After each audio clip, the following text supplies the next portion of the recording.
Membrane છે ને એની સાથે જ આ બાળક આવતો હોય નીચે આકાશમાંથી, તો એની પાસે ક્વોન્ટમ મેમ્બ્રેન હોય. આ કોણ બખાડો કરે છે? એને કઈ આમ બહાર લઈ જાય ને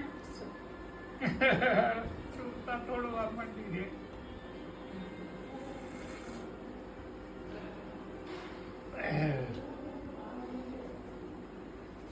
એને કે ધીમો કરી નાખવા.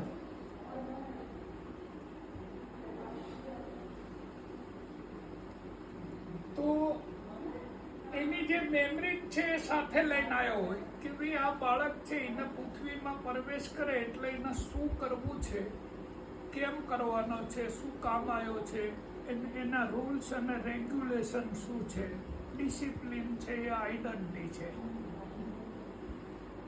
આ બાળક બેઠો છે એનાથી કોઈને ઉપાધિ થાય છે?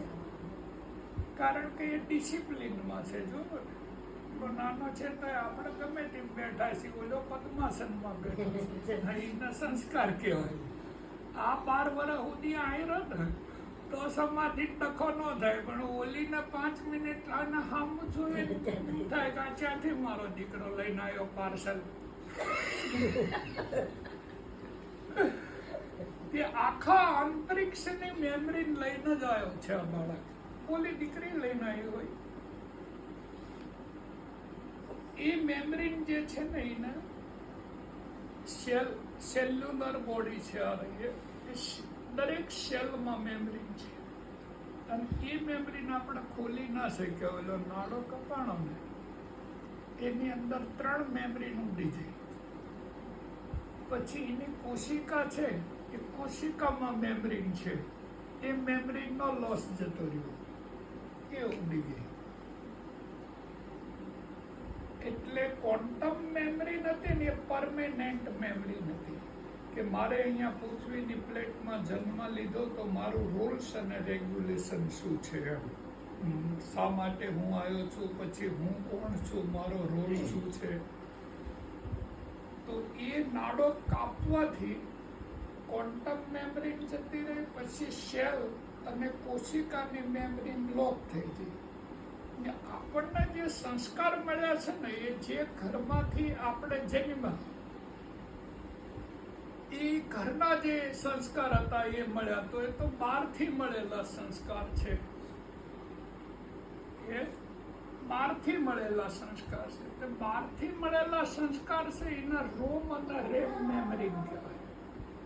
એ મેમરી તમને શાંતિ ના હાલે. એ તો ઘડી થાય મને યાદ આવે કે બાપુએ મને ગાળ દીધી, બાપુએ મને અપમાન કર્યું, બાપુએ મારું આમ કર્યું, બાપુએ મને તેમ કર્યું. એટલે હું જેટલી વાર એમની સાથે જોડો એટલો હું મારા કેન્દ્રમાંથી બહાર જઉં છું. જેટલી વાર મેં કોઈ ધારણા બનાવું છું એટલી વાર મેં એ લોકોની સાથે જોડાઈ જાઉં છું.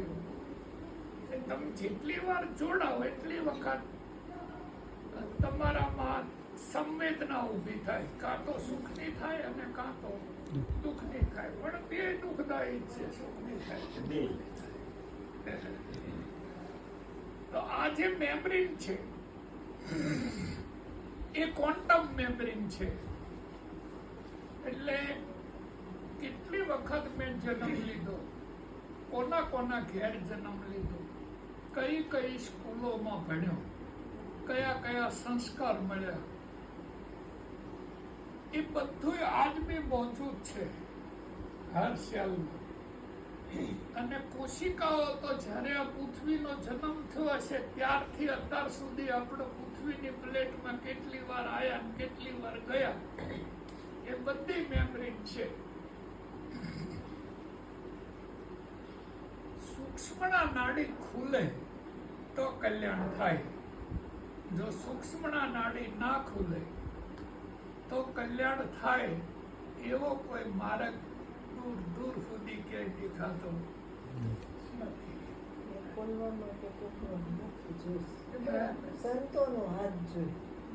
સંતોનો હાથ હોય અને જો ખુલી જતી હોય તો આટલા બધા શ્રી શ્રી રવિશંકર બાપુએ શિષ્ય બનાવ્યા છે, ખુલી નથી હોય. બધા એક ચોળા ભેગા ઓછા કર્યા. રત્ની છે, આટલા બધા એ બનાવ્યા બધા છે. પૈસા બનાવે છે. તો મેં તમને માઇનસે કહું છે છું ને. કે એ ખુલે પણ એકની વાહે એકની જ ખુલે. મારા બાપુની વાહે મારી ખુલી છે, તમે જોઈ શકો છો એમ. શિષ્ય જ બોલું છું. અને મારી વાહે એકની જ ખુલે. આપણે આટલા બધા ચેલા બનાવાય નહીં, અને બનાવ્યા પછી એ લોકોના પાપના ભાગીદાર આપણે બનવી. હા, એ કઈ નહામાં કિનારે લઈ જવાની કેપેસિટી ન હોય. બનાવવા તો અને બનાવે. સવારથી હાથ સુધી કંઠીઓ પહેરાવી. હા, એટલે એ સાયકોલોજી રમત કહેવાય.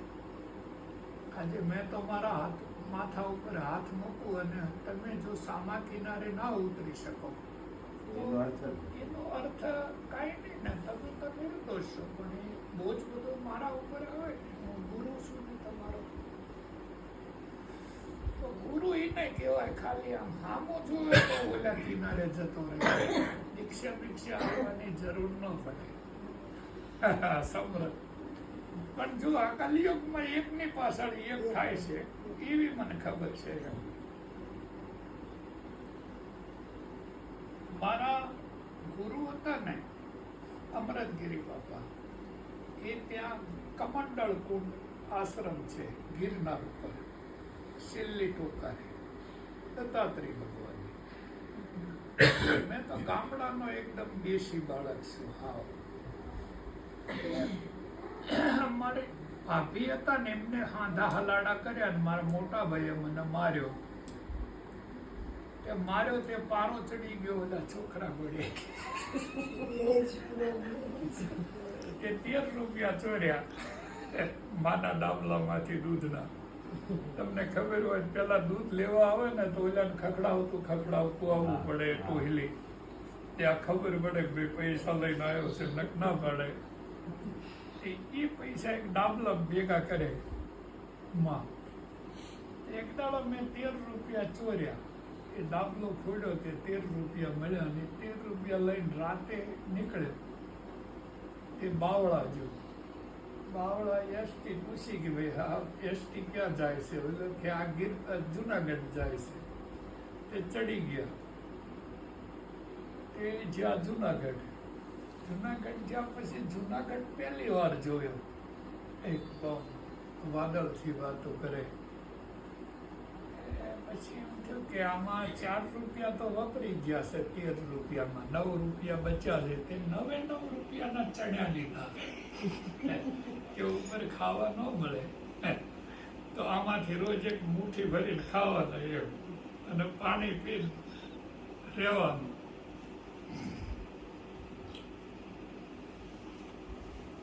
આ બાપુના આશ્રમમાં ગયો ને એટલે બાપુને ખબર પડી ગઈ કે આ બાળક ઘેરથી ભાગીને આવેલો છે. એટલે એવો પહેલો સંત હતા કે જેને નામ દઈને બોલાયો. એને અમારું નામ દશરથ હતું. એટલે બાપુએ કીધું કે દશરથ, એટલે મને કે આશ્ચર્ય થાય. કોઈ પણ વ્યક્તિ નામ નથી જાણતું મારું. એટલે મને એમ કે દશરથ કોઈ બીજા બાળકનું બી નામ હોઈ શકે. એટલે બાપુ બોલાવે છે. એટલે કે પેલા ચણાવાળાને બોલાવે.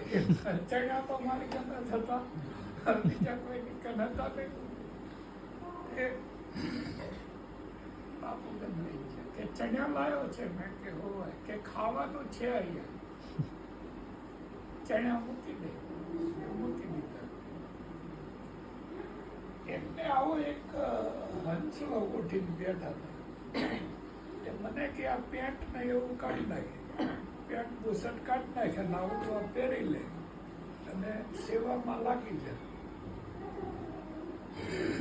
એ 7 વર્ષ સેવા કરી. ને એક દાડો માથા ઉપર હાથ મૂક્યો. કોઈ આશ્રમમાં હતું નહીં. માથા ઉપર જે હાથ મૂક્યો ને તો કરંટ લાગ્યો થોડો, અને પ્રાણની ગતિઓ બધી ઉલટી થવા લાગી. પ્રાણની ગતિ ઉલટી થઈ ને તો બધા કનેક્શનો જોડાવા લાગ્યા આકાશ સાથે. હું જ્યારે એકલો બેઠો હોય ને તો મને રોજ કાં તો આ બાજુ ફિલિંગ થાય કે 5 સેન્સર આકાશ સાથે જોડાણા, બીજા દાડે એમ થાય કે આ બાજુથી જોડાણા. એમ કરતા કરતા આખા બ્રહ્માંડની અંદર જેટલા સિતારા છે ને એટલા સેન્સરો જોડાઈ ગયા. અને 0 પોઈન્ટમાંથી નોલેજ થવાનું ચાલુ થયું. ગંગા સતી એવું કે વીજળીના ચમકારે મોતીડા પરોવી લ્યો પાનભાઈ, નહીતર અચાનક અંધારા થશે. જાણવારે જીવી આ તો વાત છે અજાણી. તો ગંગા સતી પાનભાઈને એવું કે આ વીજળીનો જે ચમકારો થાય છે ને એ આત્મા સાક્ષાત્કાર જ છે. જો તારે ભીતર ના કરવો હોય ઈજા આવે. તો બારે કરી લે. અને જો બારે તને આત્મ સાક્ષાત્કાર ના થાય તો વીજળીનો ચમકારો ભીતર થવાનો છે. બારે થાય કે ભીતર થાય એક જ વાત છે. તો તું આ વીજળીનો ચમકારો જે થાય છે એનાથી મોતી પરોવી લે એમ. તો આ જે વાત થઈ ગંગા સતીએ કરી એ વીજળીના ચમકારા સુધીની વાત છે. અને મેં તમને વાત જે અત્યારે કરું છું એ વીજળીના ચમકારાથી 1000 વોલ્ટેજ ઊંચી વાત છે કે એ ગંગા સતીએ કરી છે અને આ દશરથ બાપુ કરી રહ્યા છે. તો 0 ડાયમેન્શન હોય, 0 ડાયમેન્શન 0 પોઈન્ટ, તો 0 પોઈન્ટમાં એનર્જી બી દમ તોડી દે અને પદાર્થ બી દમ તોડી દે. 0 પોઈન્ટ તેને જ કહેવાય ગોપી, કે જેમાં વીજળી સૂઈ જાય અને પદાર્થ બી સૂઈ જાય. ત્યાં સૂર્ય અને ચંદ્ર બેમાંથી એ કઈ કામ ન કરી શકે, એને કહેવાય 0 પોઈન્ટ. અને એ 0 પોઈન્ટ છે ને એને જ શિવ કહેવાય. એ અવસ્થામાં વન મેન શો એક જ વ્યક્તિ રહી શકે, માત્ર શિવ. શિવ જે છે એ પ્રાણનો પરમાણુ છે. એટલે જે પ્રાણનો પરમાણુ છે એ શિવ છે. અને શિવ છે એ 0 પોઈન્ટમાં જ રહે, એ 0માં જ રહે. 0માં એક જ દેવતા રહી શકે, માત્ર ને માત્ર શિવ. બાકી કોઈ દેવતા રહી શકે નહીં. અને 0 પોઈન્ટમાંથી સંકલન થાય એટલે પહેલો લો જનરેટ થાય. તે લોનું નામ છે ગ્રેવિટેશનલ ફોર્સ. અને આપણે એને કેવી ગૃહત્વ આકર્ષણ બળ. ને ગૃહત્વ આકર્ષણ બળ છે એ વેવ કનેક્શન છે. આ બધા જેટલા બી આ પ્રાણવાહા નાડીઓ છે, પ્રાણવાહા નાડીઓ છે. આ રહીએ ભાઈ અંદર નથી, પ્રાણવાહા નાડીઓ બારે છે બોડીની. એ આ પ્રાણવાહા નાડીઓ છે એના વેવ કનેક્શન કહેવાય. હવે આ વેવ કનેક્શન છે એ કામ કઈ રીતે કરે? તો એક તરફ તારું અસ્તિત્વ છે અને એક તરફ 0 છે. તો એક તરફ અસ્તિત્વ છે ને એક તરફ 0 છે. તો એ બેયની વચ્ચે સ્વિચિંગ સ્ટેશન છે. જે હમણાં વાત કરતા હતા ને બાપા, ઓલા લઈને ઉતરે પણ ઉતરી નહીં શકતા, વચ્ચે હલવી રહ્યા, એને સ્વિચિંગ સ્ટેશન કહેવાય. પ્લેસ સ્વિચિંગ સ્ટેશન છે, ત્યાંથી આવજાવ કરવી એ બહુ મુશ્કેલ. સૃષ્ટિનું સર્જન થાય. એટલે પહેલો લો છે 0 પોઈન્ટ. 2 ડાયમેન્શન છે ગ્રેવિટેશનલ ફોર્સ, ગૃહત્વ આકર્ષણનો નિયમ. અને ત્રીજો પોઈન્ટ છે વિદ્યુત ચુંબકીય બળ. વિદ્યુત ચુંબકીય બળ એટલે ઇલેક્ટ્રોમેગ્નેટિક ફિલ્ડ. એ ત્રીજો ફોર્સ છે. અને ચોથો ફોર્સ છે અણુની નાભીમાં રહેલી અનલિમિટેડ શક્તિ બ્લાસ્ટ થાય. અને પાંચમો ફોર્સ છે વીક ફોર્સ, એટલે એ અણુની નાભીઓમાંથી ઉત્સર્જન થાય અને પરમાણુ બધા બહાર જાય, અને બહાર જાય ત્યારે વીજળીનો ચમકારો થાય. તો આ વાત જે ચાલી રહી છે એ 1000 વોલ્ટ ઊંચી વાત છે. ત્યાંથી એ બધા સાધકો પંચમ ભૂમિકાના હોય. આજે વાત થઈ રહી છે સપ્તમ ભૂમિકા. પણ એ સમયને અનુલક્ષી બધા અવતારો લે. એટલે આ જે વાત ચાલી રહી છે એ પછી બધા 21 લો જનરેટ થાય. 1 dimension place, 2 dimension time, 3 dimension speed, 4 dimension control, 5 dimension metal, 6 dimension light, 7 dimension ધ્વનિ તરંગ, 8 dimension ether, 9 dimension fusion, random energy, frequency અને vibration. વાઇબ્રેશન ઠેઠ અહીંયા ચાલે પૃથ્વીમાં. વાઇબ્રેશન એટલે મનોમય કોશ. તો પૃથ્વીમાં આવે ને એ ફ્રીક્વન્સી એટલે વાઇબ્રેશન જનરેટ થાય ને હવે પાછી એ હફ થઈને ઉપર જાય. તો 14 લો બીજા છે તે alpha, gamma, beta, theta, delta, sigma, લગ્મા, લીબડા, ઓમેગા અને એપ્સાયક્લોન ફ્રીક્વન્સી આવે એટલે પાછો વળીને પરમાણુ ત્યાં જાય 0 પોઈન્ટમાં. અને 0 પોઈન્ટમાં જાય ને એટલે ટાઈમ મેજર થાય. છે એ પેલી સિરિયલ ચાલુ થાય એટલે એવું કે મેં સમય, એટલે વોટ ઇઝ મીન સમય? તો DC second, NC second, millisecond, microsecond, picosecond, એપ્સો second, zeptosecond, nanosecond અને ફેમ્ટો સેકન્ડ સુધી સમય મેજર થયેલો છે. સમય 10 ભાગમાં વહેંચાયેલો છે. કેટલો? દરેક સ્ટાર ઉપર અલગ અલગ સમય હોય. સૂર્ય ઉપર અલગ હોય, ચંદ્ર ઉપર અલગ હોય, મંગળ હોય, શુક્ર, શનિ અલગ અલગ.